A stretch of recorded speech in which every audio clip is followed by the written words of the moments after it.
کب عمران خان صاحب کو رہا کریں گے. تو ہمیں یہ پروسیس کو تھوڑا تیز کرنا پڑے گا.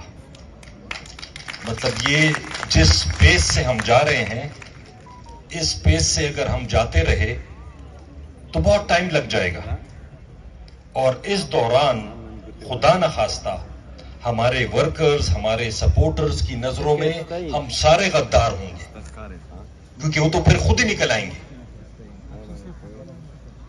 تو میری صرف یہ ریکویسٹ ہے آپ سب سے, اسپیشلی اپنی جو لیڈرشپ ہے ان سے بھی, کہ خان صاحب سے بھی اس پہ ڈسکشن کی جائے کہ کس طرح ہم اس پروسیس کو تیز کریں تاکہ پریشر بلڈ ہو. عدلیہ سے ہمیں بہت امید ہے, آج بھی بہت اچھا فیصلہ کیا ہے, لیکن ساتھ ساتھ آپ کو یہ بھی ذہن میں رکھنا چاہیے کہ یہ صرف عدالتوں سے نہیں ہوگا. وکیلوں سے پوچھیں, وکیل کہتے ہیں کہ جی ہماری طرف سے تو کیس ٹھیک ہے, لیکن پھر جس طرح 6 ججز نے خط لکھا وہ تو پورے پاکستان کے سامنے ہے. تو اس کے لیے پریشر بلڈ کرنا پڑے گا, اور پریشر بلڈ ہم کریں گے, صرف کے پی سے بات نہیں بنے گی.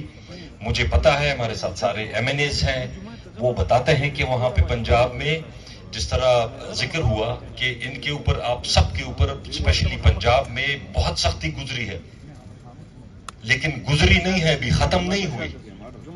آج بھی جو اسمبلی میں اٹھ کے تقریر کرتا ہے, جو اعتراض کرتا ہے, اس کے اوپر ایک اور ایف آئی آر ہو جاتی ہے, اس کے اوپر چھاپے پڑتے ہیں.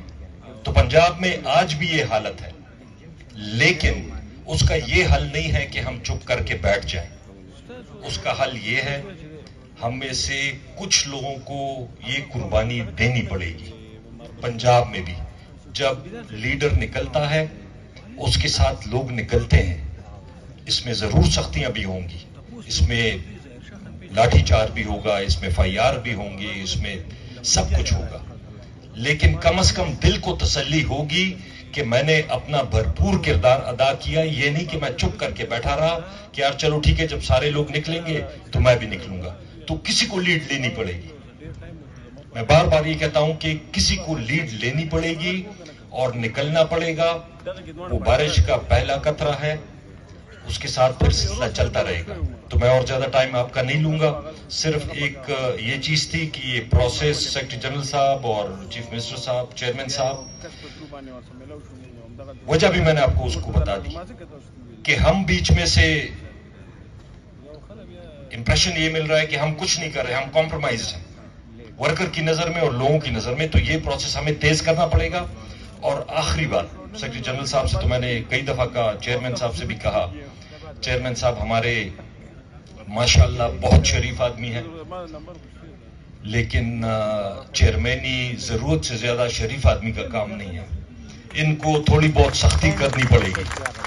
یہ کیونکہ میرے پرانے دوست بھی ہیں, اس وجہ سے بھی میں نے ان کو کہا کہ سختی کرنی پڑے گی. سیکرٹری جنرل صاحب کو پارٹی میں ڈسپلن قائم کرنا پڑے گا. یہ جو ہم مذاق بنے ہوئے ہیں نا, ٹی وی پروگرام پہ جاؤ, ہم جاتے ہیں پارٹی کی ریپرزنٹیشن کے لیے, عمران خان کی ریپرزنٹیشن کے لیے, وہاں سے آگے سے وہ جی آپ کے فلانے نے تو یہ بیان دیا, وہ آپ کے فلانے نے تو یہ بیان دیا. تو آیا ہم یہ امپریشن دینا چاہتے ہیں کہ جی ہم میں صرف ایک عمران خان ہے, اگر وہ ہے تو ٹھیک ہے, باقی ہم سارے اسکول کے بچے ہیں, ہمیں کچھ بھی نہیں پتا, نہ ہم آپس میں ڈسپلن قائم کر سکتے ہیں, نہ آپس میں کوئی فیصلے کر سکتے ہیں.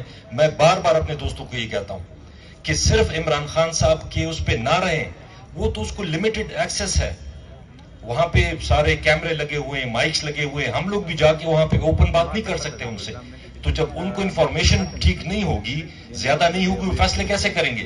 میں سب کو کہتا ہوں, پارلیمنٹری جو ہماری نیشنل اسمبلی کی پارلیمانی پارٹی ہے, اس سے آپ قرارداد پاس کریں اور عمران خان صاحب کو کہیں کہ جی یہ پارلیمانی پارٹی کی یہ سجیشن ہے یا یہ ان کا اوپینین ہے, آپ بتائیں اس کے بارے میں کیا کہنا ہے. وہ اس کو اوکے کرتے ہیں, ہم اس کے مطابق چلیں. یہ نہیں کہ ہم بچوں کی طرح خان صاحب کے اس پہ بیٹھے ہوئے ہوں کہ جی وہ جو ہمیں کچھ کہے گا تو پھر ہم کچھ کریں گے. سارے ماشاءاللہ, یا میں دیکھتا ہوں کوئی کہتا ہے میں 3 دفعہ جیتا ہوں, کوئی کہتا ہے میں 8 دفعہ میں نہیں رہا ہوں, کوئی کہتا ہے میں 5 دفعہ پہ یہ رہا ہوں. تو یہ چیزیں کیا ہمیں سمجھ نہیں آتی؟ تو میرے خیال میں ہمیں زیادہ سیریسلی اور تھوڑا تیز پیس پہ کام کرنا پڑے گا. تاکہ اس آدمی کو باہر لائیں. جب تک یہ آدمی نہیں آئے گا اس وقت تک نہ اس ملک کا کوئی فیوچر ہے، نہ اس پارٹی کا کوئی فیوچر ہے، نہ ہمارا کوئی فیوچر ہے. بہت شکریہ.